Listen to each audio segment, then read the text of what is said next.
In business, the surge in Nigeria's inflation rate, driven significantly by food inflation, has prompted calls from analysts for proactive government interventions. Agro-enthusiast Julius Ogar says the federal government should be deliberate in solving the challenge. Speaking with TV 360, Ogar pointed out the role food inflation plays in driving up the overall inflation rate, as the increase in cost of essential food items has not only impacted the standard of living for many Nigerians, but has also contributed to the broader economic challenges faced by the country.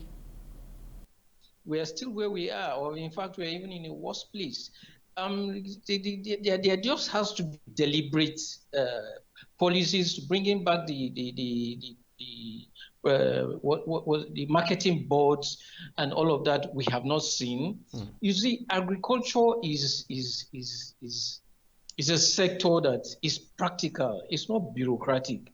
So if we're not seeing the level of intense activity that will generate, bring down the cost of transportation, generate agricultural activity, even at the subsistence level, not to talk of at the commercial level.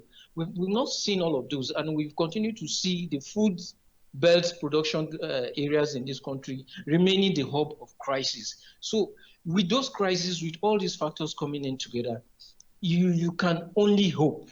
We can only hope that something happens and the prices maybe stabilize. But coming down rapidly is going to take some time. And I think that's what the government really needs to, because people are getting more angry because they are hungry. Families are spending a lot much more on food than ever before.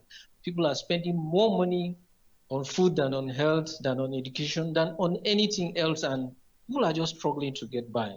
And it's going to be really, really hard. If you add to this all the other challenges we're having with security and the crisis outside of this country, in the Middle East, remember Israel, which is a nation at war right now, is an agricultural it's exporting country. Remember the amount of grains that used to come into Africa from Ukraine and Russia.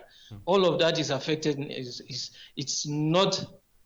I mean, the inflow of all of those now has been impacted by the crisis in those countries and crisis in other parts of the world. And if you add to that also the impact we're having from climate change, then we're in for hard times.